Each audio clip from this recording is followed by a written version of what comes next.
para cumprir, né? A nossa reserva aqui no auditório é só até às 16 horas, então, né, vamos agilizando essa nossa conversa, porque eu sei que está todo mundo bastante ansioso, né, sobre esses temas que a gente tem para debater hoje, né? Hoje nós vamos contar, então, vou começar aqui me apresentando. Eu sou André Teles, coordenador jurídico da SURGS, né, trabalho no CPD da Universidade Federal do Rio Grande do Sul, né, e hoje estou recebendo, então, para esse debate, né, dois grandes companheiros aqui, né, a doutora Kelly, que é do nosso escritório de advocacia, né, que presta o serviço aí para a SURGS há muito tempo, né, parceiros de longa data, e também com o Rui, que é nosso companheiro aí de muito tempo, né, para fazer esse debate hoje, em especial sobre a reforma administrativa, né, o impacto dela nos serviços públicos, né, essa que é uma grande ameaça que surgiu desde julho, quando foi implementado um grupo de trabalho no Congresso, né, motivado aí pelo Centrão, pela ultradireita também, mas que também tem encontrado eco, né, político dentro do governo federal, né, dos ministérios aí, e a gente tem muita preocupação com o conteúdo dela, que até agora não está muito bem revelado, né? Então, acho que vamos começar. Eu vou dar alguns recadinhos antes, tá? Primeira coisa, chegou café para quem quiser, mas vamos, cada uma por vez ali, a gente vai saindo pegando cafezinho, vai ficar ali a tarde toda. E a gente tem essa nova camisa da SURGS, né, para dizer não à reforma administrativa, né? Alguns colegas já pegaram. As camisas vão estar disponíveis até às 15 horas, só depois o pessoal da secretaria já vai recolher elas. E para quem quiser adquirir as camisetas, né, é R$15 para os filiados e R$30 o valor para quem não é filiado ao sindicato, né? O preço, obviamente, subsidiado aí pelo sindicato, né? Pode se filiar. Se filiar agora já ganha 15 pila de desconto. Muito bem, Gabriel, isso aí. Sempre incentivando os colegas aí a fazer essa filiação, né? Então vamos dar início na atividade, tá? Uma boa tarde a todos. A gente vai começar então com o Rui, que vai fazer uma apresentação, e logo depois então a gente vai ter o complemento da Kelly, tá bom? Muito obrigado, Rui. Boa tarde. Bem, boa tarde, pessoal. Vitor, precisa do microfone, tu queres por conta da gravação, é isso? Eu vou levantar que eu não consigo ficar sentado. Sentado parece que tu está engessado, aí não faz sentido. Bem, boa tarde para todos, para todas e para todos. A ideia aqui que nós vamos trabalhar, ela parte, em primeiro lugar, de alguns elementos. O primeiro deles, nós fomos lá no encontro jurídico da FASUBRA, que teve no mês passado, que ele também foi. A gente fez um relatório lá, cujos anexos, tem mais de 100 cópias, então o que tem naquele encontro, eu particularmente não pretendo abordar, porque ele está lá, é um conteúdo que já está colocado, tem na página do sindicato, ou seja, tem um conjunto de discussões que fizemos lá. Assim como também o relatório da última plenária da FASUBRA, que nós fomos há 15 dias atrás, uma coisa assim, né, onde se discutiu a questão da reforma, inclusive se tirou alguns indicativos para nós aqui nas bases da FASUBRA, tá bem? Então esses conteúdos eu vou deixar de lado e vou fazer o seguinte, eu vou caracterizar o seguinte, o panelão da reforma administrativa. A ideia aqui é fazer uma abordagem política mesmo, para que a gente tenha condições de entender isso. O que é essa coisa de reforma administrativa? Por que está vindo agora? Qual é a função dela? Quais são as repercussões no seu geral e quais são as repercussões para nós, servidores públicos, serviços públicos, servidores públicos e particularmente nós, técnicos administrativos e administrativos. Também essa é a ideia. E o panelão é porque é o seguinte, o que a gente está vendo hoje e o não cumprimento do nosso acordo também tem a ver com isso, ou seja, o nosso acordo deixou de avançar e o governo rompeu por quê? Porque todas a nossa pauta que foi negociada, ela está também refém do que está sendo colocado pela reforma administrativa. E eles disseram que não, nós vamos sustar essa negociação e vamos avançar com a reforma administrativa justamente por quê? Até porque temos direitos que estão colocados ali ou mudanças que vão impactar diretamente na nossa relação de trabalho. Né? Então, e também nas outras pautas, porque vamos lá, o que eu vou tentar buscar trazer aqui é justamente uma coisa que extrapola e que a gente já tem a noção, que é a noção das repercussões que a gente tem de, em primeiro lugar, a desconstitucionalização dos serviços públicos. O que é isso aqui? Bom, é retirar o que nós temos na Constituição, por exemplo, de obrigação do Estado com funções públicas, inclusive saúde, educação, os limites obrigatórios percentuais que têm que ser investidos. Ou seja, tudo isso são o quê? Desconstitucionalização de serviço. O segundo item aqui, eu não vou caminhar muito mais, mas é a extinção do quê? Do regime próprio, que é o nosso regime, nós enquanto servidores públicos, que nós temos. Percebe? Muito diferente do que, inclusive, o próprio Bolsonaro, na época, quis nos jogar todos para onde? Para o regime geral de previdência. Mas isso aqui significa dizer o quê? Não só a extinção, como também uma divisão nas formas de contratação. Mas tem questões aqui que nós já vimos trabalhando, e todas essas questões, elas já foram colocadas no nosso relatório. E a SURGS tem debatido exaustivamente esses pontos, essas questões pontuais aqui, de terceirizações, transferência das funções públicas. Eu vou tentar buscar agora com vocês, fazer uma construção para se chegar na reforma administrativa. Para isso nós vamos usar um artifício, que é o de estabelecer uma certa cronologia. O que é a reforma administrativa? Da onde que ela surge?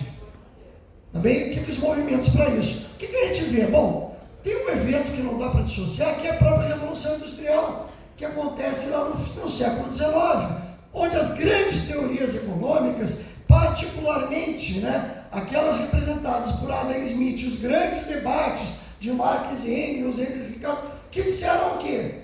Do mundo do trabalho e daquilo que sobra, que advém do trabalho, para quem que tem sido revertido isso. Essa era a função normal. O grande debate que levou, inclusive, à própria Revolução Industrial. Até porque antes disso, o que acontecia? Bom, os trabalhos eram desenvolvidos artesanalmente, não tinha esse trabalho coletivo, não tinha grande produção e produtividade. A Revolução Industrial que vem no fim do século XIX traz isso. Justamente baseada nas teorias, o quê? Nas teorias econômicas que, particularmente, foram desenvolvidas no século XIX, principalmente. Tá bem? Só que isso, na verdade, significava dizer o quê? A Revolução Industrial nada mais era do que o quê? Ao invés de produzir uma peça por dia um trabalhador vai produzir 500 peças por dia. Aumentaria o quê? O que Marx chamou, inclusive, de um excesso de valor da produção. E esse excesso de valor era apropriado por quem? Pelo dono do meio de produção. Por menos que a gente tenha vontade de dialogar com as questões das teorias econômicas, ou quanto isso pode influenciar as decisões políticas, isso significa dizer que o mundo, a partir desse debate e da introdução de modos e meios de produção que fossem capazes de fazer o quê? A expropriação nossa enquanto trabalhadores, levou sim a divisões do mundo. Levou sim, inclusive, a construção de concepções de Estado, de estrutura social, de função desse Estado com relação à sua sociedade, aos trabalhadores e às trabalhadoras. Esse é o fundamento que parte de tudo e parte daqui. Daqui para frente é importante a gente enxergar isso, porque isso não nasce de nada. Isso nasce de uma coisa chamada o quê? Concepção, ideologia, qual a ideia que eu tenho das coisas. Isso continua se reproduzindo por muito tempo. Na União Soviética, por exemplo, se teve o quê? Se teve uma alteração nas relações que o Estado tinha com a sociedade e com os modos e os meios de produção tinham como objetivo não social, não produtivo, sob o ponto de vista de agregação de valor, mas social. E aí era a divisão. Que muitos usaram de forma errada, inclusive, esse debate, dizendo que todo mundo era igual a partir disso. Não, todos nós somos diferentes. E para isso nós tínhamos sim uma condição que era necessária para garantir que todos tivessem a mesma condição humana de sobrevivência e de vida, que era o que era verdade, uma condição de direitos. Só que esse debate que nasce aqui no século XIX e que essa revolução industrial ela continua até hoje existindo, que é uma sucessão de mudanças de processo de produção, ela chega a momentos. O que foi a Primeira Guerra Mundial, se a gente perguntar? Controle de terras, controle de meios de produção, de modos de produção e de recursos. A Primeira Guerra Mundial nada mais foi que uma disputa territorial. E a Segunda Guerra Mundial, se a gente for simplificar, justificar, foi a revanche dessa disputa. E daí nós podemos fazer várias leituras com relação a isso. Inclusive a leitura de por que, na verdade, existia toda uma discussão sob o ponto de vista do quê? Que o próprio sionismo desenvolvia no mundo. Ou seja, que era um papel importante. Mas a guerra em si não se desenvolve como? No modelo de reestruturação da sociedade e de dominação de colônias. Como nós, a América Latina, somos até hoje dependentes de quem? Inicialmente, inclusive, da Inglaterra. Por incrível que pareça, a Inglaterra, por exemplo, vendeu porta-aviões e submarinos até para quem não tinha litoral na América Latina. A Inglaterra determinava a economia e determina até hoje, assim como o BIC, o Banco Mundial dos Bancos dos Estados, que é controlado por quem? Por um grupo chamado Rothschild, que é o presidente do Banco Mundial dos Bancos Mundiais, dos bancos estatais no mundo. Ou seja, essa história aqui é uma história de quê? De controle e poder e posse. Só que isso entra numa base aqui onde se tem toda uma linha de necessidade de quê? De expandir essa revolução industrial, da produção em massa. O Brasil, que era uma colônia efetivamente da Inglaterra, acontece o que com ela? Bom, o Brasil também vai entrar nessa coisa da Revolução Industrial Brasileira. Quem estava no governo aqui nessa época, quem era? Getúlio Vargas. Getúlio Vargas faz o quê? As indústrias, para se instalarem aqui, disseram que, olha, nós até nos instalamos no Brasil, desde que, em primeiro lugar, todas as partes de infraestrutura seja responsabilidade do Estado. Aí vem as empresas estatais, siderurgia, energia, redes de logística e transporte. Todas as estatais, elas nasceram por quê? Para suprir uma necessidade das empresas. Por outro lado, também tinha questões associadas, por exemplo, à relação de trabalho. As empresas que vieram para cá disseram assim, olha, nós vamos para aí, vocês têm que nos dar toda a infraestrutura, mas mais uma coisa, vocês têm que garantir que essa relação de trabalho que nós vamos ter lá com os trabalhadores aí, eles vão ter uma característica, o Estado vai ser responsabilizado por tudo. Se eu tenho um processo produtivo, e se esse processo produtivo adoece as pessoas, mata as pessoas, ou deixa elas sem valor para produzir, quem é que paga por isso? É o Estado. Não é isso? Até hoje é assim. Se alguém sofreu um acidente de trabalho, quem é que vai pagar toda a aposentadoria, antecipação da aposentadoria? O Estado. Não foi a empresa que causou aquilo. Se alguém morrer, quem é que paga a pensão? O Estado. Se alguém ficar doente, depois de 15 dias, quem é que paga? O Estado. Isso foi criado aqui. Assim como aquilo que nós temos até hoje, que é a tutela sindical. A tutela sindical significa dizer o quê? Para ser um sindicato, precisamos ter registro. Só que o registro passa por onde? O Ministério do Trabalho. Desde quando? Até hoje. Quem é que fornece essa concessão? Da onde é que parte isso? Tudo parte, a organização da classe trabalhadora, as regulações de trabalho, todas elas nascem de uma necessidade de quê? Dos donos dos processos de produção. Então o que a gente tem, na verdade, foi, na continuidade, uma formatação do Estado para que esse Estado servisse a quem? Olha, o Estado aqui providenciava tudo. Não é de graça que isso aqui, inclusive, tem como uma das orientações a Carta do Lavoro, que era o Mussolini. Por quê? Porque o Getúlio Vargas era integralista. Até que ele muda. Mas ele era integralista, ele era camisa verde no Brasil. Tá bem? Ele era ligado ao fascismo. E aí, ele formata o Estado brasileiro para quem? Para as empresas. Bom, se segue um conjunto de questões, e que nós vamos chegar, inclusive, aqui ao golpe de 64, que é a sustentação de um Estado que servisse a quem? Servisse às indústrias, às empresas. Não servisse enquanto função social do Estado. Isso tanto acontece que surgem outras crises em meio a isso, mas também surge a reforma universitária. O que foi a reforma universitária de 64? Foi a criação de um modelo de universidade que servisse para quê? Para produzir mão de obra. Se a gente vai ver hoje o que tem lá, o campus da URGS, na Serra, coisa e tal, por que esse campo está nascendo lá agora? A gente tem que refletir, porque isso aqui aqui também atende o quê? Uma necessidade das empresas. Porque lá é o segundo polo metalmecânico desse país. Não é de graça que ela vai ter 4 engenharias no projeto? De 6 cursos, alguma coisa assim, vai ter 4 engenharias? Por que é? E tem uma coisa que eu fico meio perplexo, André, que é o seguinte: o modelo de universidade que nós temos até hoje, que está vigindo aqui, modelo departamental, estruturado, verticalizado para o mercado, é o mesmo até hoje. E a gente não fala sobre isso. Mas é o mesmo modelo de universidade que tem um objetivo central, que a gente busca, inclusive, romper com ele. Mas é isso. Bom, a FASUBRA, nosso instrumento de luta, nasceu aqui, em 78. Justamente numa transição do fim do golpe militar por impositivos muito grandes. Né? Onde aqui também nasce o quê? As normas regulamentadoras. Por quê? Normas regulamentadoras de segurança nasce aqui porque o Brasil tinha o pior índice em nível mundial que diz respeito ao quê? A vida de trabalhadoras e trabalhadores. Tinha as piores funções sociais e as piores funções de saúde de trabalhadores e trabalhadoras. Por isso aqui surge no Brasil, por uma exigência internacional, porque os nossos indicadores eram terríveis. O Estado se responsabilizava por tudo. As empresas não pagavam pela vida dos trabalhadores e das trabalhadoras. Quem pagava era o Estado, mas os indicadores mesmo assim estavam terríveis.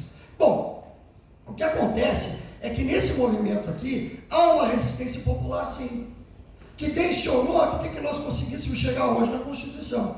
Quem viveu a Constituinte, nós tivemos outras, aqui tem muita coisa que a gente passa por cima, mas teve, por exemplo, a questão das diretas de 84, na qual nós fomos traídos. Em 84 nós fomos traídos. Nós defendíamos a direta e passou o quê? As indiretas, que entra Sarney, o representante das elites. Aliás, diga-se de passagem, todos os presidentes golpistas desse país eram maçons. Todos. Nenhum não. Não, só tinha um que não era, que era o Sarney, mas o filho dele era. E ele compôs a influência no governo. Todos eram maçons, até hoje, diga-se de passagem, inclusive nos governos Lula. Todos maçons.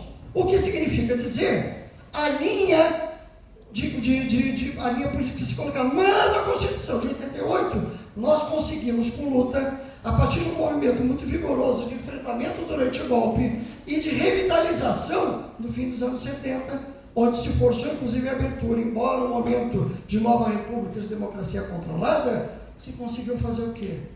Crescer.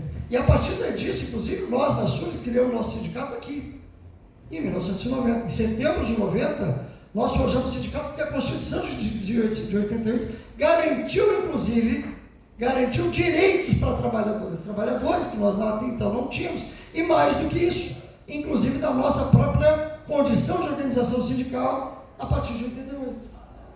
E é por isso que nós conseguimos construir o nosso sindicato aqui em 1990.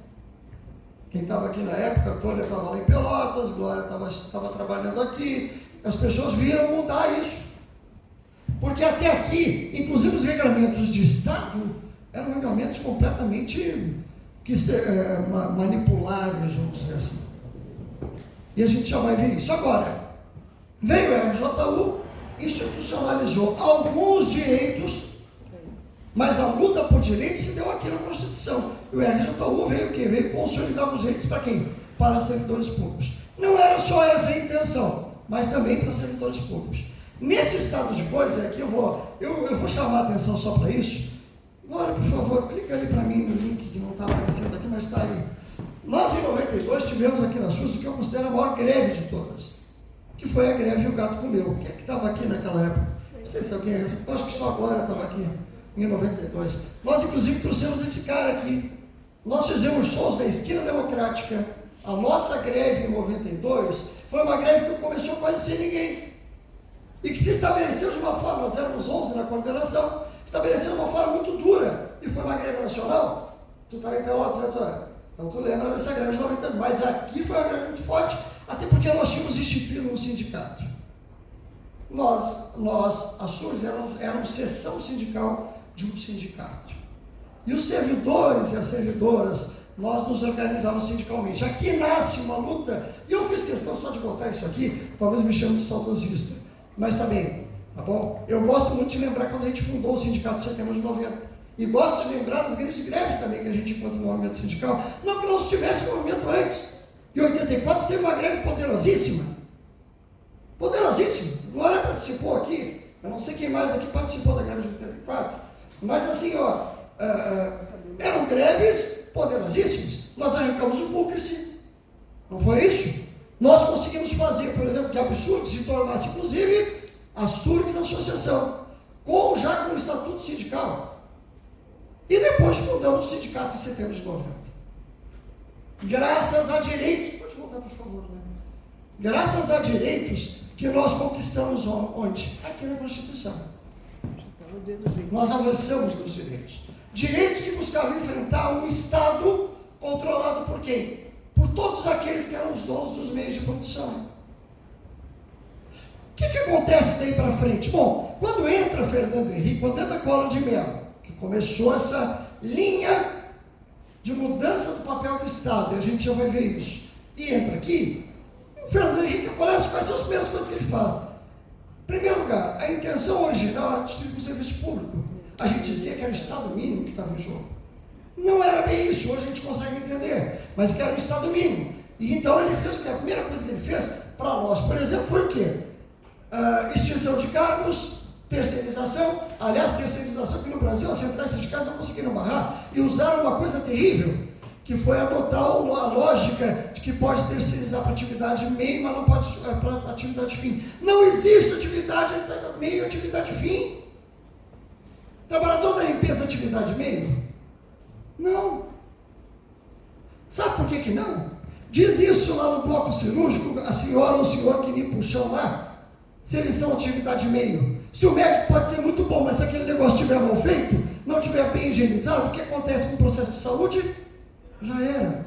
Ou o pessoal da manutenção, ele é pessoal meio? Ou ele está comprometido com o fim da instituição? Ele está comprometido com o fim da instituição. Não existe meio e fim, só que nós engolimos esse sapo aqui e topamos esse sapo de atividade meio e atividade fim.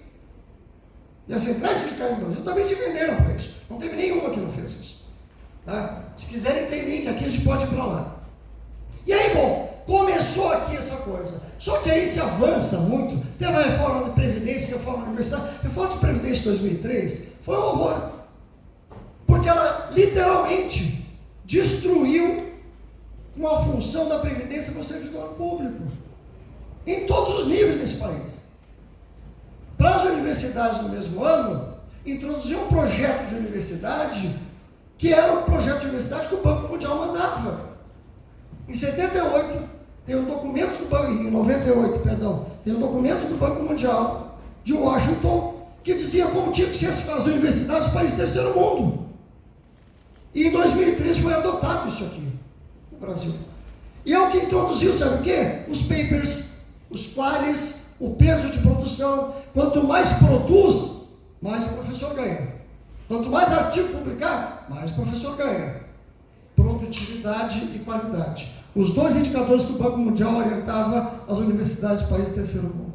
Bom, nós fizemos muitos debates aqui, não tem jeito. Então assim, nós passamos muitas coisas, inclusive reforma trabalhista. Só que o que acontece aqui? Existe uma condição aqui que é o seguinte: transformação de manufatura em serviço, tudo seguro. O capitalismo fez o quê? Não existe mais manufatura. O que é manufatura? Eu vou pegar e vou construir essa cadeira. Pego todos os materiais e construo ela, depois de pronta ela está aqui. O que é serviço? Serviço quebrou a perna da cadeira, eu vou lá e conserto a cadeira. Depois do conserto feito, e cadê o serviço? Não existe mais. O capitalismo fez o quê?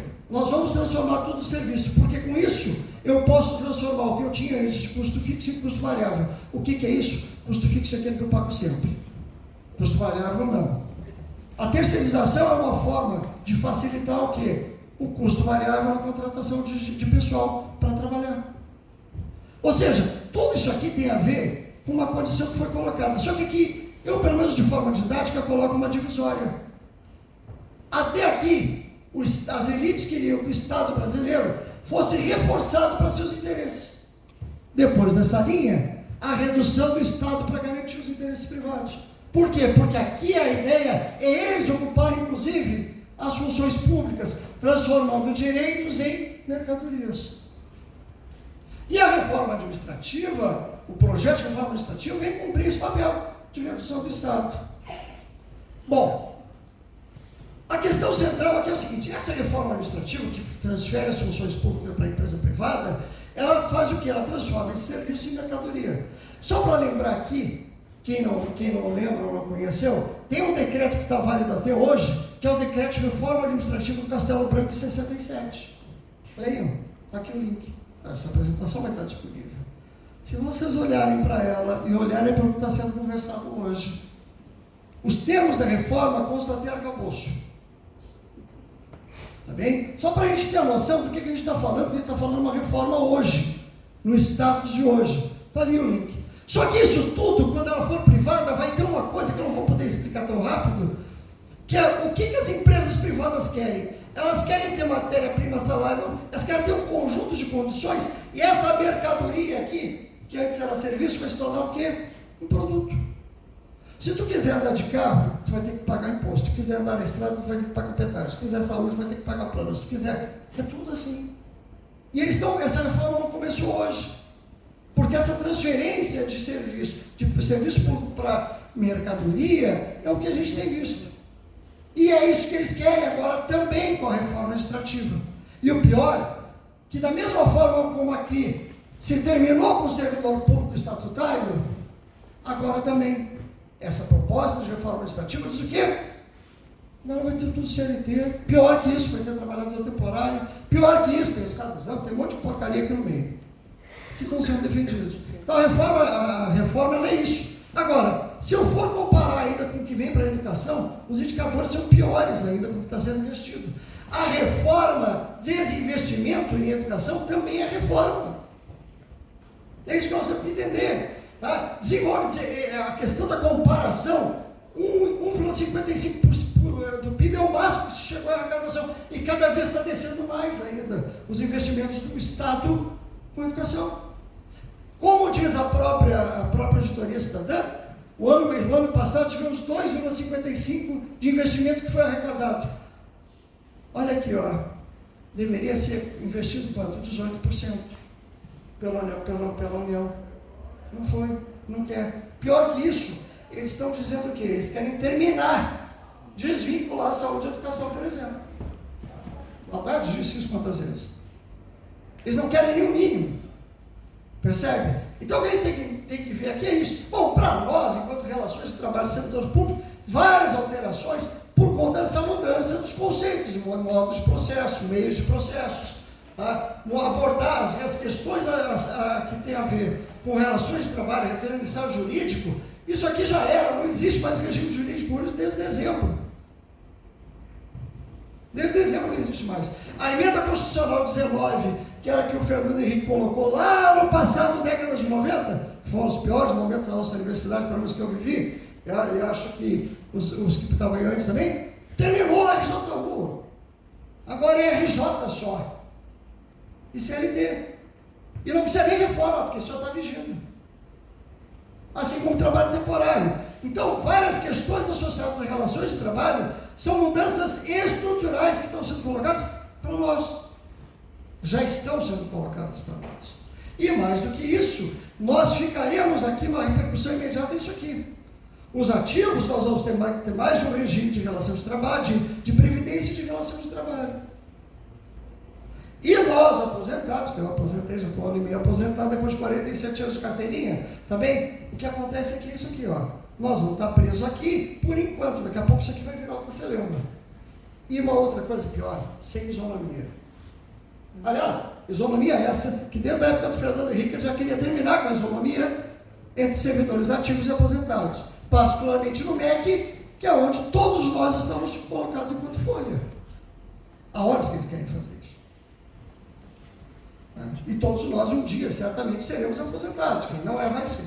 Então nós estamos vivendo hoje uma situação onde existem vários elementos, inclusive no que diz respeito à carreira, que já estão sendo completamente deformados para garantir serviço público. Servidor precisa existir porque a nossa relação de trabalho ela tem uma função social, ela não pode ser medida da forma como se trabalha na empresa privada. O nosso objetivo não é o mesmo. E é por isso que tem que ser garantidas essas diferenciações. E é óbvio que essas mudanças estruturais estão batendo e já estão batendo em vários elementos. das nossas condições enquanto carreira, e que vão ser aprofundados na reforma administrativa. Vou tentar concluir bem rapidinho. Tá, eu já vou encaminhar aqui para o fim, o pessoal daqui a pouco também já se irrita comigo, porque eu já falo demais, mas são conteúdos, percebe? Que a gente precisa estudar mais isso, para entender qual é a lógica da reforma administrativa. Então, várias questões, inclusive de direitos, certamente estão aqui. Eles não estão em xeque, eles estão sendo desconsiderados. Então, a ideia é que nós tivemos na última plenária da FASUBRA um conjunto de orientações, de tarefas que foram tiradas, tá? Que está no ID, o relatório que nós fizemos quando voltamos da plenária, colocamos lá, e tem no ID e tem no relatório que a gente já também repassou para o sindicato. Agora, tem uma coisa que se a gente, eu estou passando reto, porque se todo mundo não viu, já vai ver. Nós temos algumas tarefas nossas que são tarefas nacionais e locais. As locais eu não vou entrar agora no debate porque não é esse o nosso mote, não é essa a nossa abordagem aqui. Mas a nacional, nós precisamos tomar uma decisão na vida. A realidade dura é que todo esse conjunto de modificações está aqui. Sempre teve? Sim, a reforma já faz horas que ela já vem existindo, a gente demonstrou ali, até na cronologia, que faz horas que ela tem. Mas agora ela nunca teve tão estruturada, tão grandemente estruturada e tão grandemente alinhada, inclusive, entre governo e Congresso. É só ver a proposta de reforma do MGI de outubro do ano passado. Não é nada melhor do que o Congresso está querendo. Então, assim, então o que nós temos quanto tarefas que nós avançamos na aula plenária da FASUBRA? Dia Nacional de Lutas, nós estamos fazendo. E agora nós temos que fazer uma rodada da Assembleia. Já tem universidades, Rio Grande do Norte, Rio Grande do Baixo, já estão. Nós vamos ter que tomar uma decisão. Tá? A decisão é uma decisão que passa, assim, por uma questão fundamental, né? Nós vamos ter que nos mobilizar. Não tem jeito. Ou é isso, ou a desintegração dos serviços públicos desse país vai estar mais evoluída, mais avançada ainda. Porque a reforma, qual é o interesse das empresas nessa reforma? Eles vão pegar o que resta ainda de funções públicas no Estado para tornar mercadoria. Vai trazer para nós, enquanto trabalhadores e trabalhadores públicos, uma condição de quê? Anterior a 88. Quem estava aqui antes de 88 lembra. Tinha CLT, um concurso praticamente não existia, agora ainda tem o trabalho temporário. Tu não tem o rigor de estabelecer um estatuto de relação de trabalho como o RJU, que mesmo tendo problemas, ele é importante para nós, sim. A reforma administrativa, com que ela termina, por exemplo, com os mínimos de contribuição para a saúde e educação, sem falar o resto. Só isso aqui já termina com um Estado que pudesse ser voltado à emancipação de quem? Do nosso povo. E eu quero concluir dizendo o seguinte: o nosso povo se o nosso servidores públicos estão com problema, hoje o país é o seguinte: 2/3 dos trabalhadores desse país não tem nem carteira assinada, não tem nem seguridade social. 2/3 dos trabalhadores e trabalhadoras. Nós somos os trabalhadores e trabalhadoras que mais morrem por acidente de trabalho nesse país, no mundo. Percebem? Nós temos uma relação de trabalho que ela não é minimamente humana, porque nós continuamos sendo colônia. Só que uma colônia servil. E uma colônia que volta a se readequar, que nem os outros países que a gente olha de fora se adequam. E quando não serve isso, bom, não vou nem entrar na conversa das guerras. Né? Mas então nós temos que entender que nós temos um papel fundamental. Né? Mobilizar, seguir o calendário da FASUBRA, nós precisamos fazer rodagem de assembleia. Nós já fizemos, e eu não estou defendendo isso aqui, nós já começamos greve com menos de 200 pessoas aqui. E nós tivemos greve aqui dentro, que não era nem para salário. Nós já fizemos muita coisa dura, né, Glória? Fizemos muita coisa dura, né, Dória? É isso, né? Nós fizemos muita coisa dura aqui, com muitos, tá bem? Mas agora não tem jeito. Talvez seja a reforma mais estruturada e mais dura que nós tenhamos tido nos últimos anos. E isso nós vamos ter que dar uma resposta. E com a mobilização que nós tivemos, e eu tenho dito o seguinte: a greve de 2016 foi uma greve importante. Nós éramos meia dúzia. Todo mundo passou a rodo em nós. todas as centrais sindicais, inclusive, nós estávamos em Brasília contra a questão da emenda constitucional 95, tá bem? Nós estávamos lá e todo mundo nos passou a perna, a FASUBRA sendo sozinha. Não foi mole. E a gente se articulou e conseguiu levantar a bandeira. 2024 também não queriam greve. E a gente conseguiu fazer, e foi uma das greves mais fortes dos últimos anos, depois de 8 anos sem qualquer movimento. Nós não temos alternativa, a questão é essa. Ou a gente vai para a luta, ou então a gente está fadado a submeter a essa condição aí, de nos tornarmos mais um cozido nesse panelão desgraçado, que é o que estão fazendo com esse país, avançando na privatização do Estado. Valeu, era isso.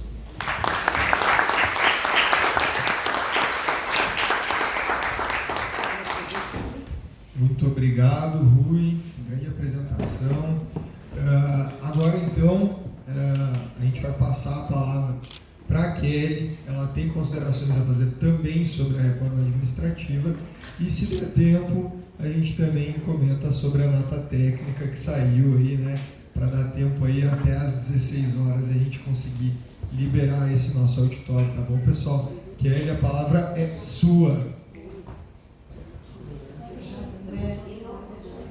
3 horas, então, né? A gente tem 1 hora aí para falar de uns assuntos que são densos, difíceis, complexos, né? Bom, o pessoal me chamou aqui para falar da reforma administrativa. Geralmente eles não me chamam para coisa boa, para coisa difícil, né? Para coisa que é as notícias que a gente não gosta de dar. A reforma administrativa, então, acho que é importante a gente começar dizendo que ela não começou agora, né? Como o Rui fez todo esse paralelo histórico, né? Ela também tem o seu caráter mais a longo prazo, digamos assim. Mas mais no passado mais recente, talvez datado desse ano, assim, a gente percebe uma certa intensificação em algumas normas, algumas alterações importantes no serviço público mesmo, como um todo.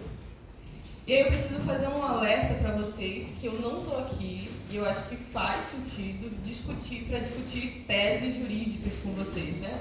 O que a gente acha, o que o deputado acha, quais são as teses jurídicas mais apropriadas para combater ou deixar de combater posições.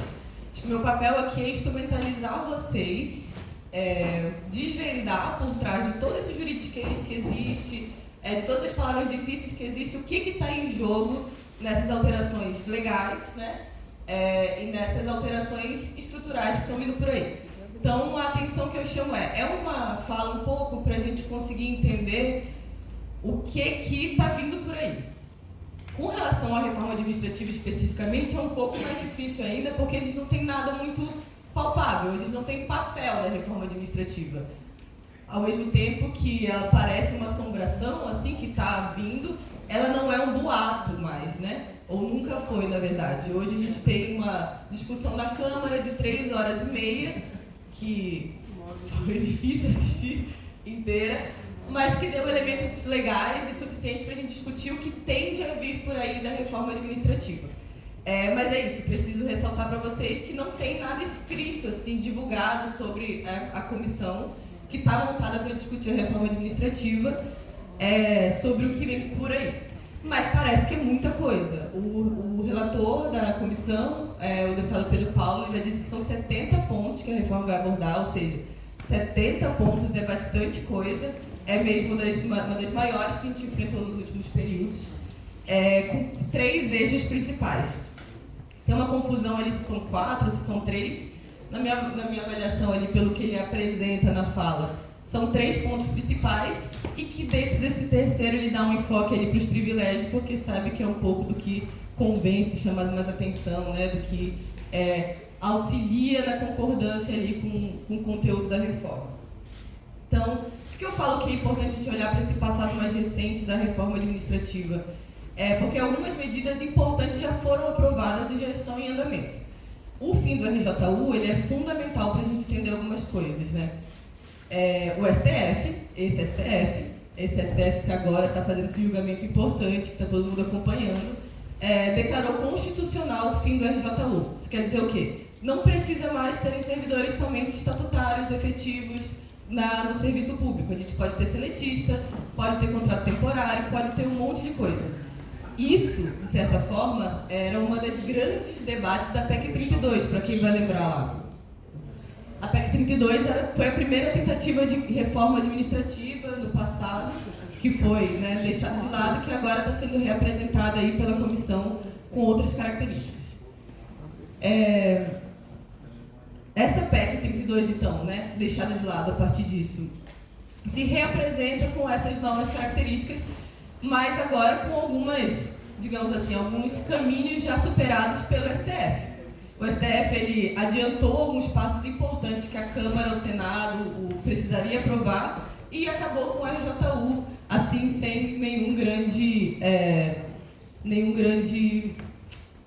barreira, né? E o Judiciário tem isso, assim. Enquanto que os debates legislativos, eles pelo menos possibilitam que as pessoas façam greve, façam ocupações, façam ações importantes, o Judiciário, quando a gente vê, já passou com tudo por cima e ninguém conseguiu fazer grandes manifestações.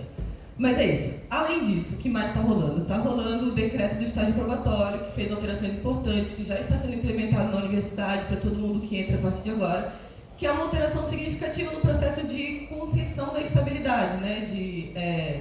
Não é concessão, de garantia ou de conquista da estabilidade para os servidores que passam a entrar. Alterações com relação à média e alterações com relação à forma de avaliação.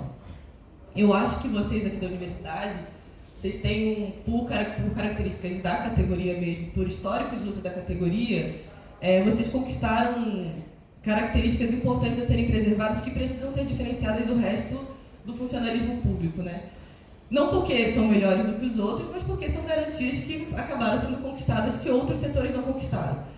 E, por vezes, quando a gente vê essas deliberações cada vez mais diretas por parte do Ministério da Gestão e Desenvolvimento, por parte do governo federal, isso acaba extinguindo características importantes que existem aqui dentro da universidade. Formas de avaliação, formas de relação, os objetivos da universidade, né, o que já tem adquirido, assim, que acaba sendo encoberto como se fosse qualquer coisa igual a qualquer outra parte do funcionalismo público.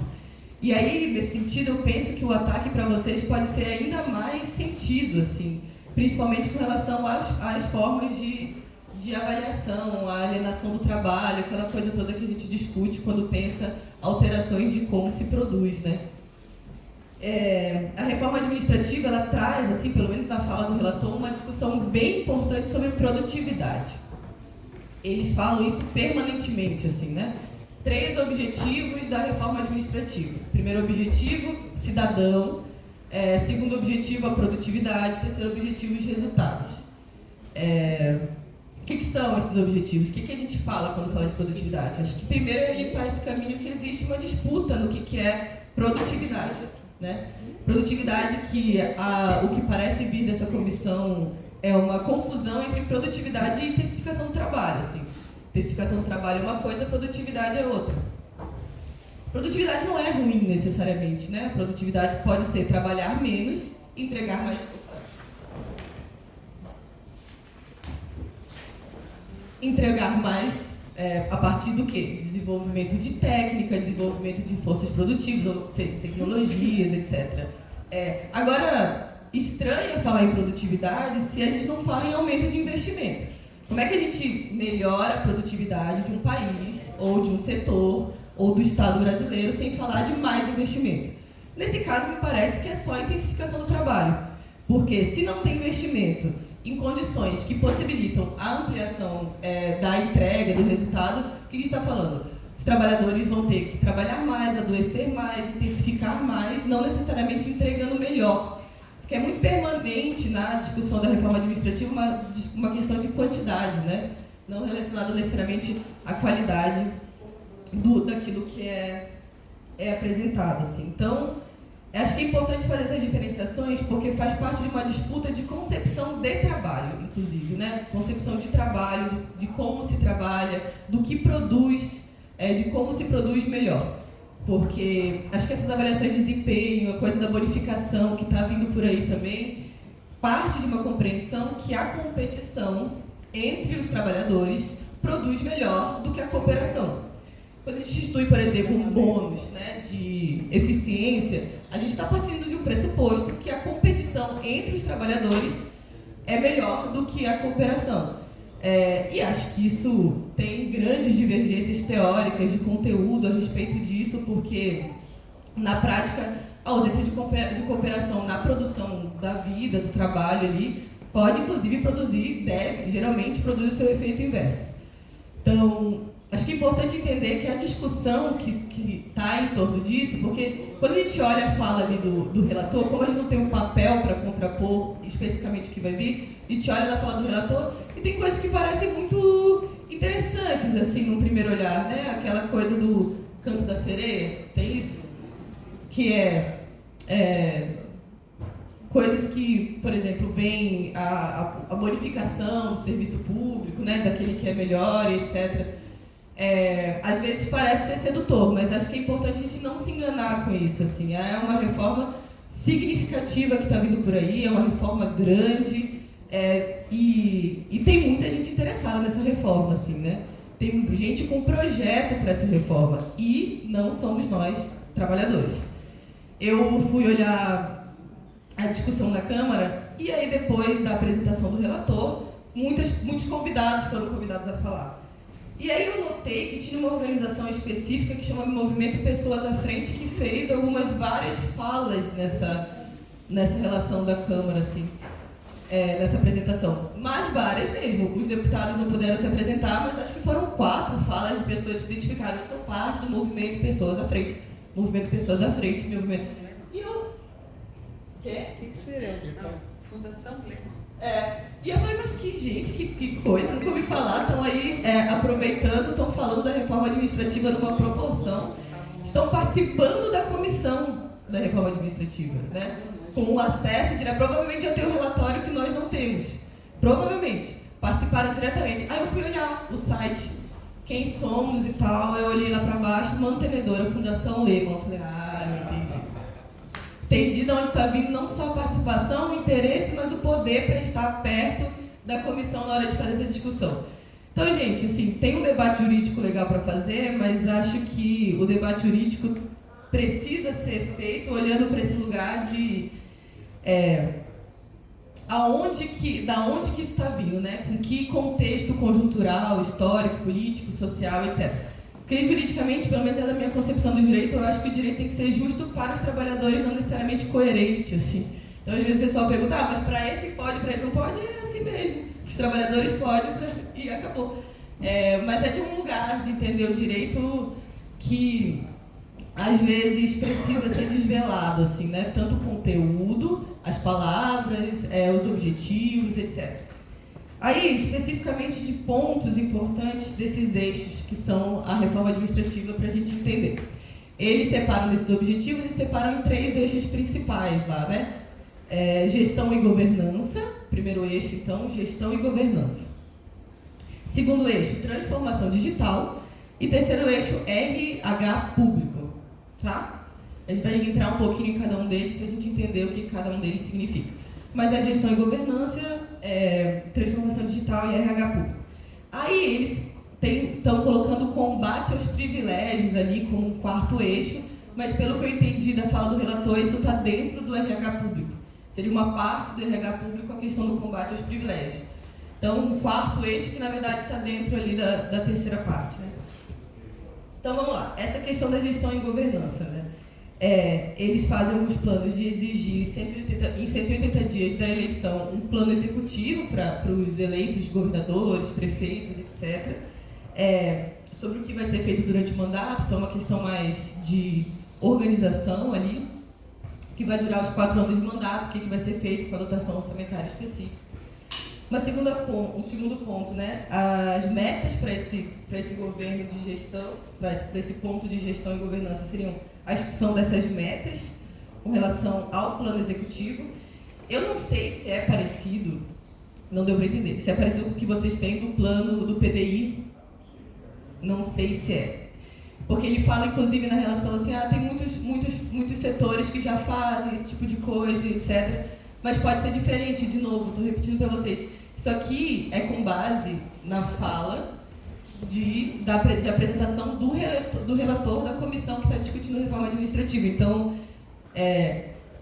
a gente pode até estar sendo enganado aí porque a gente está falando, né? Foram impressões do que a gente tem, porque a fala dele com certeza vai ser bem melhor do que o papel, vocês podem ter certeza, e geralmente é. Aí, com relação à terceira parte ali, né? Ainda o primeiro eixo, na verdade, determinar que os municípios tenham as receitas limitadas, municípios com receitas limitadas têm uma limitação para a quantidade de secretários, questões mais nesse lugar, assim, da gestão administrativa do ente. E uma coisa que eu acabei esquecendo, a gente presta assessoria lá no escritório para o pessoal dos municipais de Gravataí. E lá, recentemente, eles começaram a aprovar uma reforma administrativa também. Nessa reforma administrativa, que inclusive está judicializada, tem a possibilidade de demissão por baixo desempenho na avaliação de desempenho, né? Então, por resultado insatisfatório, insuficiente da avaliação de desempenho, já tem. Portanto, isso aqui está sendo discutido, mas tem lugares já se adiantando e fazendo. E uma coisa que o relator chama atenção na apresentação é que a intenção da PEC, da reforma, é uma PEC para emendar, para inclusive essas alterações estarem valendo já para todos os entes da federação, municípios, estados e União. Portanto, acho que é legal isso de chamar atenção para que não são só os servidores federais que vão ser atingidos pela reforma administrativa. Agora, isso a gente já sabia, né? Geralmente os servidores federais, eles começam ali e vão tendo esses reflexos dos municípios e estados. Mas agora, assim, com uma declaração tão direta por parte do relator que a intenção é uma PEC para estar alterando automaticamente para municípios e estados, isso dá uma boa possibilidade de unificação de luta também, né? Porque servidores da universidade é uma coisa, servidores federais é outra coisa, servidores de todos os estados é outra coisa, dos municípios é uma outra coisa. Então, isso abre uma margem assim, de, inclusive, agitação, de discussão, para unificar a luta aí, que é necessária quando a gente tem um inimigo tão grande, um enfrentamento tão forte quanto esse que está por vir, a unificação desses processos. Que eu sei que vocês discutem e fazem isso há muito tempo, mas que agora com uma pauta que unifique todo mundo, isso pode ser uma medida interessante para daqui para frente. Então, existe essa perspectiva na fala do relator de que a reforma administrativa passe para ser aprovada automaticamente para todos, ou pelo menos pontos dela, né, para todos os entes da federação. E tem questões a respeito da constitucionalização dessas normas gerais, assim, né, tem polêmicas a respeito disso, mas uma alteração significativa de unificação de carreiras, assim. Eu já vou chegar lá no RH público. Na verdade, voltando aqui para antes do RH público, a gente tem que falar da transformação digital. Tem essa perspectiva, que não foi na fala do relator, que ele falou abertamente, né, mas da redução do teletrabalho para um dia e unificar isso para todo o funcionalismo público também, federal, imagino, para todo mundo. Ele não fala isso diretamente, mas ele fala que existe uma bagunça no teletrabalho, uma confusão, um abuso por parte da utilização do teletrabalho, que, portanto, deveria ser reduzido. E aí as falas subsequentes de pessoas que participaram da comissão dão a entender que a proposta de redução para um dia de teletrabalho. Outras coisas desse eixo da transformação digital diz respeito à digitalização de todos os atos públicos, normas, etc., e outras coisas que eles dão um peso significativo para essa transformação digital. Assim, eles falam que o Brasil precisa passar por isso e que isso vai alterar, inclusive, a utilização de inteligências artificiais, os cargos, né? Eles falam assim, tem cargo que daqui a 5 anos não vai mais precisar existir, porque tem alterações tecnológicas significativas que estão por vir. Então, portanto, a gente precisa dar flexibilidade para a criação e extinção de cargos. Já que a inteligência artificial está vindo, muita coisa está acontecendo, a gente precisa alterar, amoldar as nossas legislações às transformações digitais. Agora, isso é uma questão para a gente, né? Porque as legislações, de via de regra, elas são uma fotografia importante de um cenário específico da luta de classes no mundo. Se elas ficam mais ou menos rígidas, elas podem fazer com que conquistas que são muito duras de conseguir, né, 4 meses de greve, 5 meses, às vezes uma década de lutas, sejam mais facilmente retiradas a depender daquela flexibilidade da legislação, assim. Então, as transformações digitais estão indo nesse lugar. Olha, o mundo está mudando, a internet é muito rápida e a gente precisa mudar assim como elas. Mas aí a gente está pautando o nosso tempo por uma coisa que não é nossa, né? É uma coisa que está organizada por eles, enfim. Inclusive a legislação. Então, tem esse segundo eixo da transformação digital, ele foi pouco discutido, pouco apresentado, ou menos apresentado dentre os três, mas ele parece que está vindo por aí, assim, com essa alteração de cargos, com questões do teletrabalho. O PGD já veio em algum sentido, né, nesse rumo, porque o PGD, querendo ou não, ou, enfim, na prática, né, é uma introdução a uma avaliação de desempenho específica, que não é a avaliação de desempenho que está presente na carreira de vocês. Aliás, é uma forma específica de fazer essa avaliação de desempenho que introduz uma avaliação de desempenho geral do funcionalismo público federal e que traz características suas específicas, né? Metas, enfim, produtividade, coisas que devem ter esse debate aprofundado. Então, se em alguns setores, alguns entes da federação, a gente precisa introduzir a avaliação de desempenho, vocês já têm essa avaliação de desempenho pela carreira e agora muito mais regulamentado, normatizado pelo PGD, com características outras. Por fim, a questão do RH público, que essa, por vezes, se confunde aí com o combate aos privilégios, que tem sinalizações para isso, de fato, mas que tem outras que são também tão quanto importantes, né? O que acho que tem mais sensível ali, né? Uma questão, tem uma sinalização para um pacote de reestruturação única para as carreiras dos servidores federais e de tabela única também para o funcionalismo federal. Então, tabela única é o quê? Todo mundo do funcionalismo público federal ou talvez do funcionalismo público brasileiro está numa mesma tabela, desde do cargo com salário mais baixo até o cargo do presidente da República. É assim que ele se refere na apresentação. Então, 7 minutos? Eu falei 20 minutos? Nossa. Então, todo mundo numa carreira só, numa tabela única. Pode ser uma coisa boa? Parece uma coisa boa? O problema é que no estágio que a gente está, de tantas dificuldades de implementação de coisas boas, é complicado achar que vai ser bom necessariamente, né? Porque o histórico, a gente não pode separar a avaliação que a gente faz do histórico do momento que a gente está vivendo, da sociedade, etc. Mas, enfim, o que chama atenção bastante é essa questão da reestruturação da carreira, da tabela única, desde dos cargos até ali, os cargos mais altos, com salários específicos. Outra coisa, aí eles vão falar lá que outros países já implementam isso, como é o caso de Portugal e dos Estados Unidos. Então, é um modelo importado desses lugares aí. Outra coisa que chama atenção também é uma questão relacionada às verbas indenizatórias, a impossibilidade de criação de verbas indenizatórias, que eu acho que isso pega mais para os estados e para os municípios do que para o ente federal, para a União especificamente. Mas, assim, algumas verbas que são de caráter indenizatório, eles querem criar regras específicas. O que são verbas de caráter indenizatório?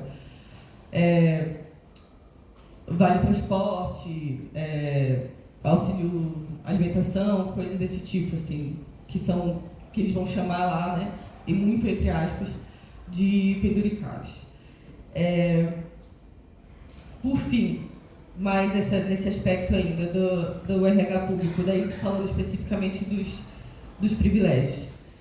Estou falando de acabar com as férias 60 dias, que alguns setores do funcionalismo público têm, em especial o judiciário, eu acho que tem. Mas, assim, o que eles falam de privilégios? É aquele pessoal, assim, é o 0,06% que tem um impacto orçamentário baixo ou alto, enfim, mas que leva a opinião pública para um lugar importante, sabe como é? 60 dias de férias, pessoal que não trabalha, que não gosta de trabalhar, que tem os super salários, etc. Aí pega os procuradores federais também, estão entrando no problema com os honorários advocatícios, porque, só um parêntese, nas ações judiciais, quando a gente ganha uma ação, a parte que perdeu paga uma parte para os advogados. Os advogados públicos da União, eles têm isso como uma forma de incentivo. Por exemplo, se nós, a SURGS, entramos com um processo contra a universidade e nós perdemos, nós pagamos para a AGU, para o procurador aqui, para a AGU, na verdade, né, um percentual ele se cobrisse. Os procuradores conseguiram ficar com uma parte desses honorários para si. Os honorários que é a parte que paga, um valor privado, não é um valor que sai do orçamento. E eles estão usando isso para dizer que foi mais de 1 bilhão esse ano, enfim, sem entrar no mérito de concordância ou não, mas que foi mais de 1 bilhão esse ano e que esse valor deveria ser revertido para a União e não ficar com os servidores públicos, como uma forma mais de colocar isso como no lugar dos grandes privilégios que existem para alguns setores específicos da reforma administrativa. Então, assim, essas questões são as questões mais sensíveis, eu acho, que passam... tem a coisa da limitação do salário inicial, né, do aumento dos níveis também, eles estão com uma perspectiva de transformar todos os níveis do funcionalismo até, no mínimo, 20. Então, mesmo carreiras, por exemplo, de vocês tinha 16, né? Tinha 16, agora 19, mas tinha antes. Tem algumas carreiras que ainda tinham 17, tem menos até, né? Tem carreiras nos municípios que tem uma quantidade menor, de vocês têm 19 hoje, ainda teria que aumentar porque eles estão querendo colocar um mínimo de 20 para todo o funcionalismo público e que o valor inicial de quem entra não pode ser maior do que 50% do teto no final da carreira ali. Então, é uma reestruturação mesmo, que vai ter impacto em várias carreiras. Aí eles estão colocando um prazo de 10 anos para isso, para essa implementação, não, é o que ele fala, pelo menos no relato ali. Então, algumas coisas desse tipo que ainda são imprecisões, na verdade, mas que dão o tom do que a gente tem a enfrentar pela frente, assim. Acho que as coisas aí mais no sentido de por onde é o caminho, o Rui já falou, mas é isso, acho que é importante a gente ficar atento para conversar com nossos colegas, para conversar em casa, porque a defesa dessa reforma administrativa não é uma questão de ampliação ou de melhora para o serviço público que é prestado, né? E o relator, ele fala isso, ele fala que o servidor público não é o inimigo o servidor público não é o inimigo na reforma administrativa, ele é o agente de transformação. E aí o agente de transformação valorizado de que forma, né? O agente de transformação parece assim, vão ter que trabalhar mais mesmo, porque de resto não tem muita novidade por aí, é trabalhar mais com salários menores, enfim. Porque... Finalizar? Tá. Porque, enfim, parece que o problema dos serviços públicos não funcionarem no Brasil é um problema dos servidores não trabalharem ou trabalharem pouco, a máquina pública ser pesada, e etc., quando na verdade a gente tem um problema estrutural de investimento, de verba, de corte, de ajuste, que já vem há algum tempo. Então, tem um pouco desse lugar, assim, de auxiliar vocês na conversa aí do ônibus, da fila, do bar, de casa, com os colegas, para convencer que o negócio é grave mesmo, que não é um boato, que isso está se apresentando já com forma, né? Tem corpo, tem pé, enfim. E que a gente precisa fazer alguma coisa, porque essas reformas que vêm assim, meio escondidas ou meio camufladas para se apresentar, porque esse relatório está demorando a chegar, ele geralmente carregam coisas difíceis. E estão com uma pressa para provar isso, né? Quer dizer, quando a gente tiver condições de ter acesso ao conteúdo desse troço, é possível que o troço esteja trabalhando na fila, acabou. Então, para depois rever o prejuízo é muito mais difícil. Com relação à nota técnica daí,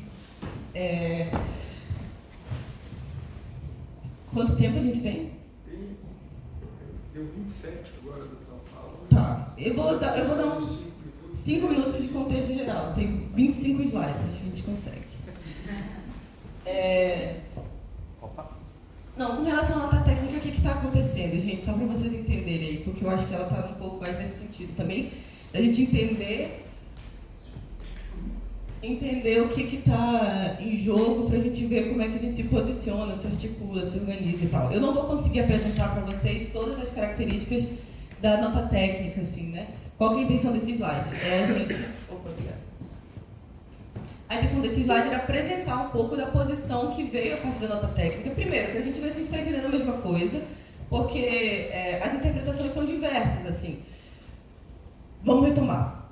Medida provisória, vocês fizeram uma greve histórica, acompanharam a medida provisória, virou lei, e aí a gente tem um conjunto de problemas para lidar sobre como que vai ser a aplicação dessas alterações legais, né? Quais são as interpretações, etc. Isso foi um problema não da universidade aqui, isso foi um problema pelo Brasil, foi um problema jurídico, um problema que a FASUBRA enfrentou, que o jurídico da FASUBRA enfrentou, enfim, que vocês estão se deparando com isso, as pró-reitorias estão se deparando com isso. Na tentativa de fazer essa interpretação, várias coisas já foram implementadas e várias coisas já estão em andamento. Agora, recentemente, essa nota técnica que vocês estão ouvindo falar é um olhar específico, uma interpretação específica a partir do MGI, que é o Ministério da Gestão e Inovação, sobre como devem ser interpretadas essas alterações legislativas. Tá? Então, portanto, assim, uma orientação, uma avaliação, uma perspectiva de interpretação para a alteração legal. A gente pode discutir várias coisas dentro disso. Juridicamente, a gente discute, né, quem que é o intérprete autorizado da legislação, é o judiciário, enfim, e aí a gente pode levar isso à discussão que não tem hierarquia, digamos assim, entre uma interpretação concedida necessariamente por uma instrução normativa que se contrarie ao dispositivo legal. Por que eu estou falando tudo isso? Para vocês entenderem qual que é o tom dessa nota técnica. Porque às vezes o pessoal acha que a nota técnica é equivalente a uma lei, é equivalente a alguma coisa, mas na verdade é uma orientação de como deve ser interpretada essas alterações legais e normativas, essas conquistas que vocês tiveram durante o processo de greve. Aí o que vem a nota técnica, tá?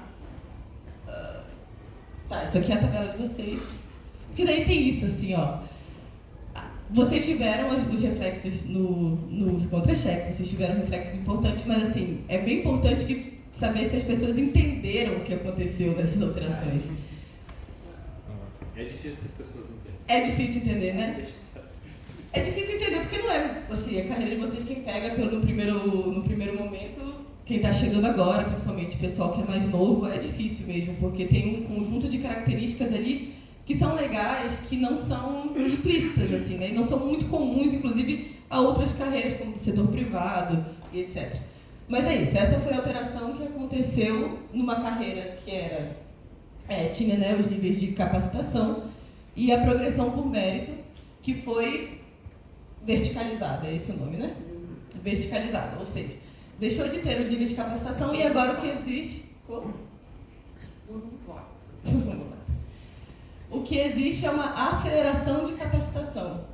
Desculpa, uma aceleração da progressão por mérito em razão da capacitação. Entenderam essa diferença? Não tem mais progressão por capacitação. A progressão por capacitação acabou. O que existe é uma aceleração na progressão por mérito em razão da capacitação. Então, só existe progressão por mérito, que pode ser mais ou menos rápida, a depender da capacitação. Tá bom? Vamos passar por aí. Essa é a alteração legal que teve, né? Onde que está o enrosco da nota técnica para depois quem quiser ler lá e pesquisar? É o artigo 10 e o artigo 10b. Tá? Esse é o enrosco aqui que está numa grande discussão, eu acho, pelo menos humildemente, minha opinião jurídica, que é uma grande discussão sobre se o artigo 10b, ele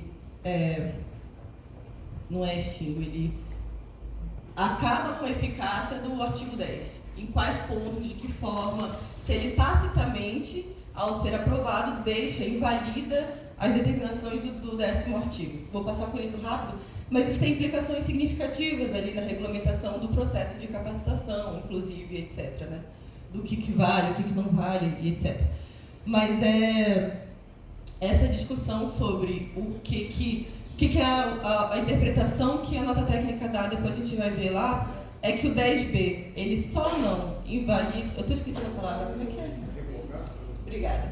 Obrigada. Ele só não revoga o artigo 10 no período de transição, mas que o artigo 10 hoje está revogado em sua completude, tacitamente, pelo artigo 10b. E aí isso vai ter algumas implicações, isso é um grande imbróglio jurídico, a gente pode discutir melhor depois, num parecer que daí a gente vai trazer. Mas aí a nota técnica, que eu não vou entrar em uma por uma, ela vem com perguntas né, respostas definitivas de uma interpretação de como a legislação deve ser tratada. A primeira que aparece na nota técnica aí é sobre o saldo dos 12 meses, que sobraram lá da última progressão. Então, eu progredi em 2024, no mês tal, e sobrou um saldo de 12 meses para a minha progressão a partir de 2025 da nova regra. Posso ou não posso utilizar esse saldo? A nota técnica diz que sim. Esse saldo pode ser utilizado para progressão. Isso é um exemplo aqui de coisas que a nota técnica está dando uma interpretação definitiva para a legislação, a interpretação definitiva do MGI, isso, para a legislação. Então, primeira polêmica, que teve essa polêmica mesmo, quem acompanhou aí pode ou não pode usar o saldo excedente da última progressão para a questão de mérito. Daí o MGI está dizendo que sim, no limite ali da última progressão.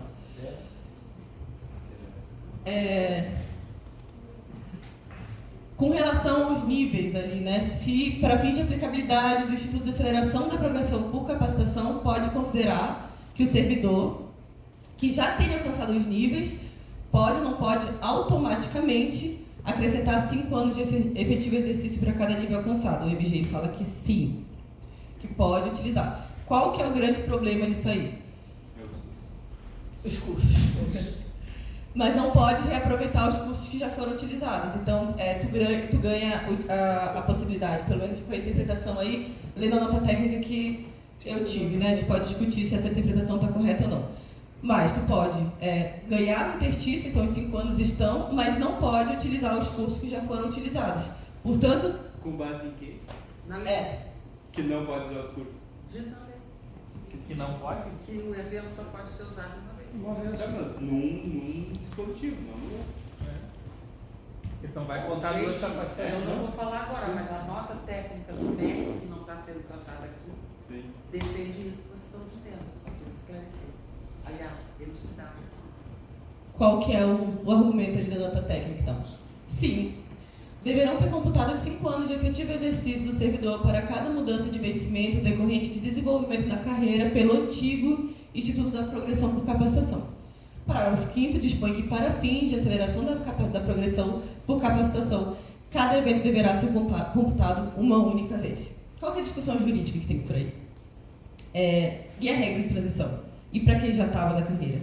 E para quem tinha antes, né? Esse parece ser a defesa, né, de avaliação, defesa de interpretação, que esse é um inciso que vale, parágrafo que vale daqui para frente, para aqueles que vão iniciar esse processo daqui para frente. E o processo de transição e a regra de transição, aqueles que já estavam na carreira, que já tinham acumulado esse período de transição, enfim. É uma discussão jurídica que está por aí, que a gente vai fazer essa defesa adequadamente num futuro parecer. Estou fazendo mexendo esse parecer, vocês vão ter que ler. Depois a gente faz uma conversa específica disso, né? Outra questão que ficou ali, o artigo 10, permanece ou não permanece vigente? Aí a defesa do MGI é que não. O artigo 10 foi revogado e que, portanto, ele só não foi revogado expressamente daquela tentativa de interpretação porque tinha um período de transição. Que, salvo engano, é um dia. Ou estou errado, não sei. Mas, assim, a avaliação que eu faço lendo a nota técnica, eles dizem, como tinha um período em que, entre a lei deixar de existir e a nova lei estar valendo, precisaria de um processo.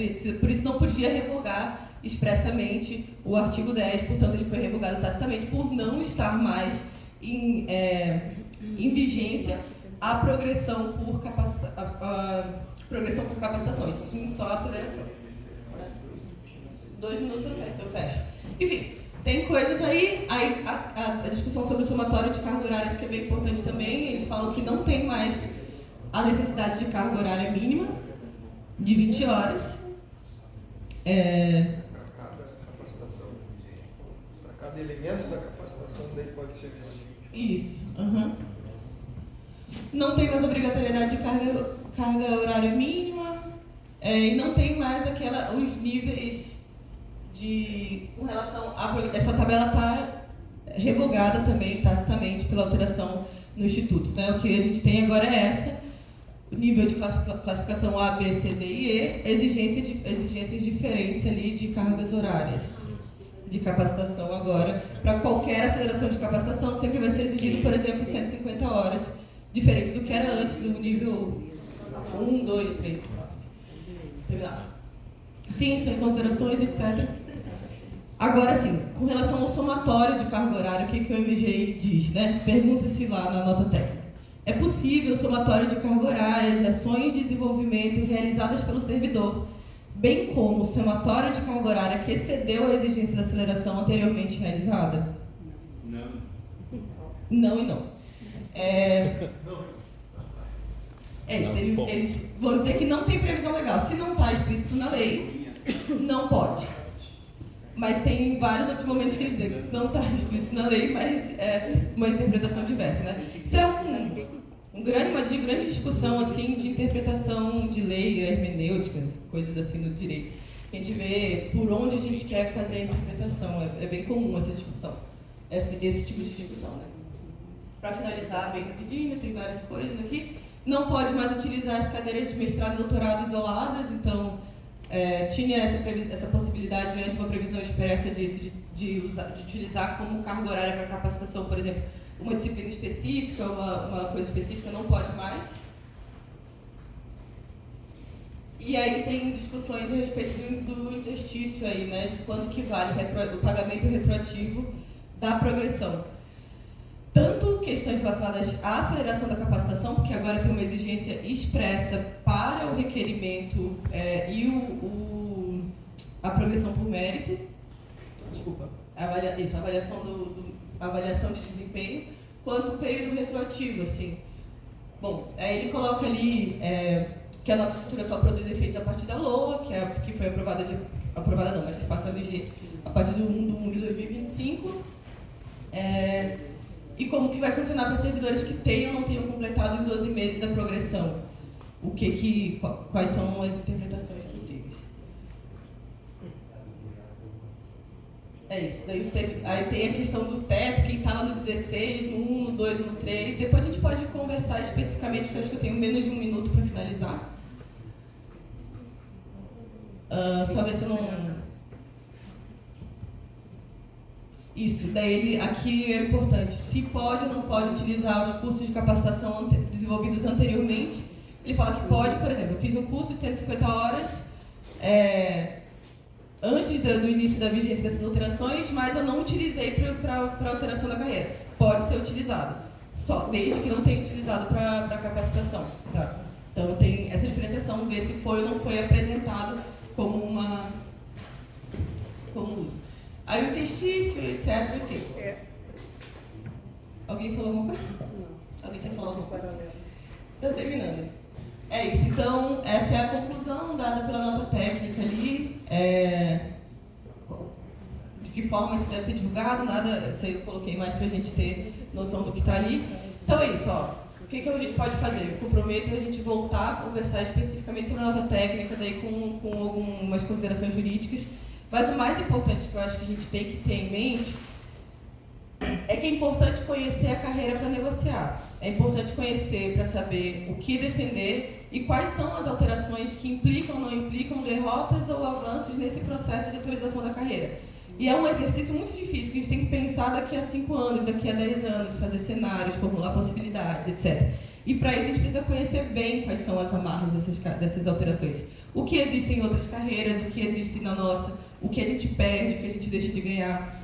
Então, estou falando tudo isso para dizer que é um debate difícil, é um debate que demanda a gente conhecer profundamente essas alterações, o que foi aplicado, o que poderia ter sido aplicado, mas principalmente o que a gente gostaria que fosse para daí ser propositivo daqui para frente, assim. Desculpem a correria de apresentar tudo assim.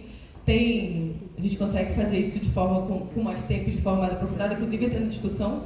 Porque às vezes a gente pensa assim, a advogada vai lá e vai explicar para a gente como é que é. Sempre um processo de implementação de alterações legais, ele vem com essas questões mesmo, né, de interpretação, do que pode... É uma disputa muito entre aspas ali de interpretação, de narrativa, etc. Então, aquilo que for favorável, a gente discute de forma mais, assim, do que está colocado ali em disputa.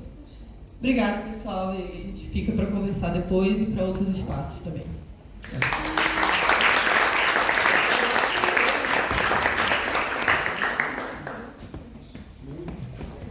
Alô, muito obrigado, Kelly, grande explicação.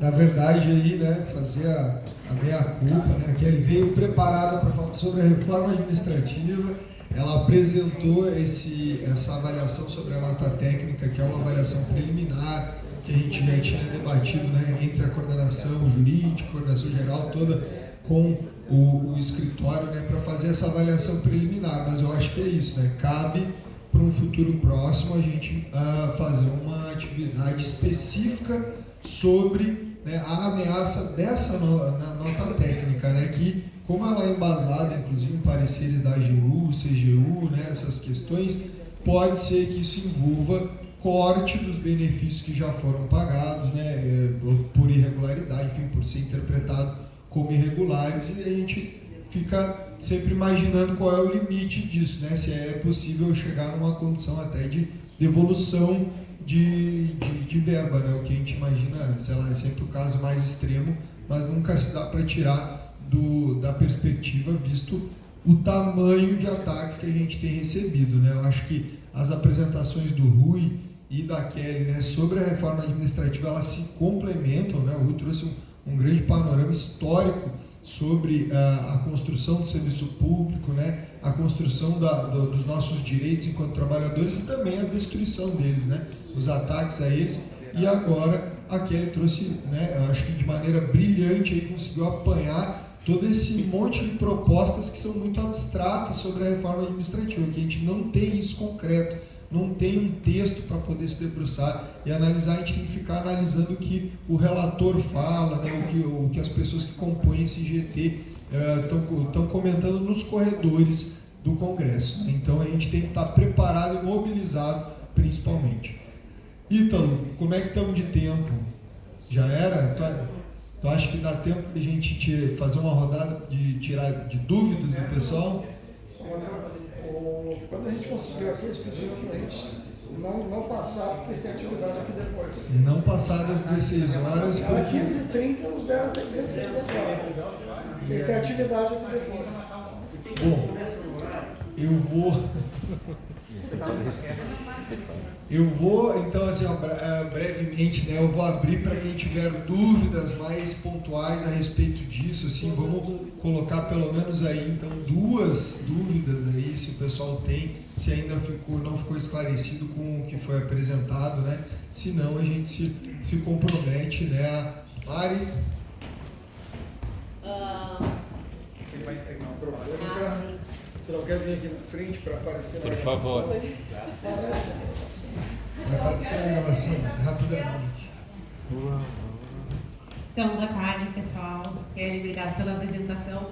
Na verdade, a minha dúvida é assim, um esclarecimento sobre os efeitos e a força dessa nota, né? Quando vem uma nota do MGI, a gente pensa, bom, essa é a posição oficial do governo. A minha pergunta, ou não, ou isso ainda, tipo, isso é um posicionamento do MGI, a Tônia mencionou que tem um posicionamento do MEC que é divergente, então, assim, a gente ainda tem uma disputa para fazer que, não, de repente, não vai vir por exemplo, não vai vir uma ordem oficial ainda para as universidades aplicar isso aí, para ver onde é que a gente pode apertar.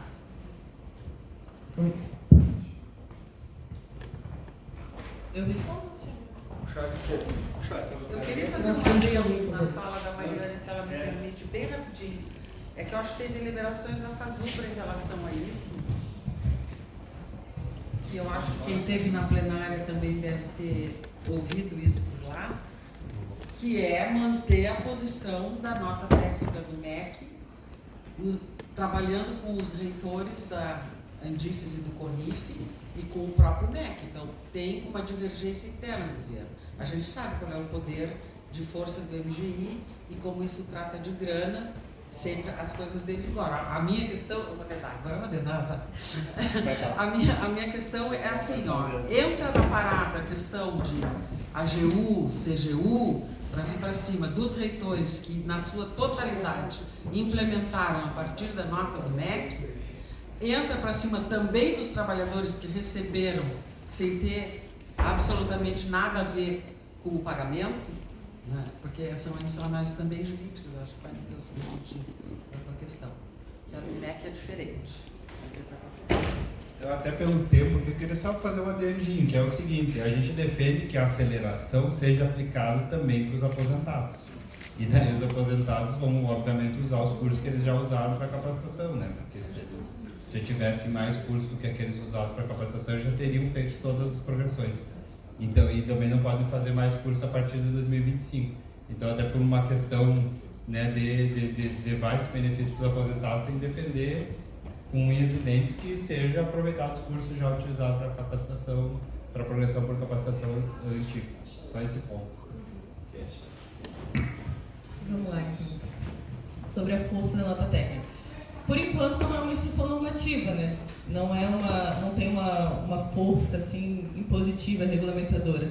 É uma nota técnica, ou seja, uma espécie de parecer, inclusive, né? Consultivo, assim, nesse lugar. Então, não é uma instrução normativa, ainda não tem força de descer para obrigar, enfim, posições, ou mesmo a instrução normativa a gente sempre discute que não pode superar a lei, mas é isso, ainda é menos que uma instrução normativa, uma nota técnica, portanto ainda está em disputa, mas se a pergunta é essa, me parece que sim. Eu não tenho os bastidores de Brasília, vou ficar devendo para vocês de como que está essa coisa com a relação com o MEC e com o MGI para ver qual que é a posição que vai sobressair. Mas, a princípio, enquanto é uma nota técnica, enquanto isso está em disputa, porque eu penso que se uma posição já tivesse prevalecido dentro do governo, já teria saído um documento mais diretivo, digamos assim. Penso eu, né, uma suposição. Com relação aos reitores, LCGU, AGU, enfim, acho que ser responsabilizado individualmente, enfim, aquela desconstituição ali da posição enquanto reitor, para colocar isso num lugar de culpa, de ação ilegal por parte da reitoria, eu acho que é um passo a mais, eu acho que é mais difícil. Eu penso que os reitores podem seguir defendendo enquanto grupo, pelos fóruns, etc., a posição que foi deliberada, que foi aplicada, que pode ser mantida, até porque enquanto está em disputa, enquanto está em discussão, não tem uma posição que está hoje prevalecendo, portanto não tem uma desobediência a qualquer norma legal que o seja, nesse caso, né? E com relação aos valores dos servidores, é o que a gente discute lá de reposição ao erário. A gente faz isso frequentemente quando a universidade tem algum erro aqui, por exemplo, com vocês, de cobrança de valores, a gente fala que reposição ao erário não é devido em caso de recebimento de boa-fé, que está, assim, obviamente, comprovado aqui no caso de vocês. Então, acho que também seria bem difícil, mais improvável ainda, uma cobrança dos servidores que receberam isso, porque daí teria que ser, enfim, a gente ia produzir vários processos judiciais, muitos, na medida em que, se acontecesse uma deliberação de desconto no contra-cheque em razão dessas implementações, a gente ia ter que judicializar para discutir a não possibilidade de que não é devido a reposição ao erário em caso de recebimento de boa-fé. Que é isso, vocês receberam, essa verba foi usada, teve caráter alimentar, enfim, não tem por que ser devolvida. Não tem caráter ilícito nesse caso, né? Então, estou achando, se é essa a pergunta, que as consequências agora devem ser mantidas, assim, mesmo com essa nota técnica, que essa nota técnica não deve ter força para intimidar as administrações, inclusive para tirar o sono aí dos servidores que pensem em devolver. Mas isso não pode servir para as pessoas acharem que estão salvas, né? No sentido de que não pode produzir uma tranquilidade, porque essa nota técnica ela é um aviso importante do que pode vir a ser uma orientação diretiva por parte do governo de como aplicar esses avanços importantes da greve. Então é nesse lugar, não precisa arrancar os cabelos, mas não é para ficar tranquilo também, no sentido de que a gente precisa estar mobilizado, vigilante, atento, porque essas coisas vão seguir acontecendo e está sempre em disputa. Se a gente larga a disputa, a gente perde, não tem garantia. Sobre a questão da plenária da FASUBRA. Basicamente é o seguinte, a FASUBRA mantém sua linha histórica. Vai ser a luta pelos aposentados, pelos direitos aposentados e pelos direitos ativos. Tá? Então, com relação a isso, a FASUBRA tem uma conduta já histórica. Né? Com relação à questão da nota técnica, a JN, a assessoria jurídica, vai apresentar uma orientação no que diz respeito a isso. Nós, na CIS, nós tivemos uma reunião semana passada com o proretor de gestão de pessoas. Não vou falar enquanto CIS, porque a CIS vai emitir uma nota em relação a isso. Tá? Tem o Rafa da CIS, o Ítalo também da CIS. Nós não vamos falar sobre isso. Agora, a informação, a notícia que se tem é de que no FORGEP não houve qualquer esboço de iniciativa para que se adotasse ou tivesse algum tipo de repercussão com relação a essa nota técnica. Não existe nada em relação a isso. E com relação à questão dos aposentados, isso sim. Inclusive, no que diz respeito à progressão de aposentados, não há qualquer iniciativa com relação a isso também. Tá? Isso é a notícia que se tem. Então, assim, são notícias que a gente tem. Tá? Eu, particularmente, a minha percepção pode ser uma em relação a isso, mas o que se tem de notícia é isso. Com relação à FASUBRA, a FASUBRA continua a sua mesma linha de intervenção. Os direitos são iguais, aliás, o nosso acordo de greve está muito clara a condição do que diz respeito, se não me engano, na cláusula 10, no que diz respeito à repercussão do acordo de greve para ativos e aposentados, e no que diz respeito a essa questão da nota técnica, vai emitir um parecer jurídico nosso. E com relação ao FORGEP é isso, ou seja, nada, em princípio, nada acontece com relação à nota técnica nas universidades. Até aqui é isso. Até aqui é isso, né? E o Arthur destacou na reunião também que a URGS não vai retroagir em relação ao aplicado. Essa foi a posição do reitor da altura, justamente isso, que a URGS não iria retroagir em relação a qualquer coisa já aplicada, que esse era o debate, inclusive, se tinha feito já, inclusive, lá no FORGEP. Com relação ao aposentado, sim, isso aí, zero, nada. Que legal. Acho que está na hora, né? Agradecer, né, aos nossos palestrantes aqui, o Rui e a Kelly, né, por ter dado essa aula para a gente. E quem não assinou a lista de presença, por favor, assine ali no momento da saída. Muito obrigado a todos pela presença, né, um bom retorno para suas casas, né? Hoje é dia de paralisação, quem precisar voltar a trabalhar pode voltar, mas enfim. Não hoje, valeu.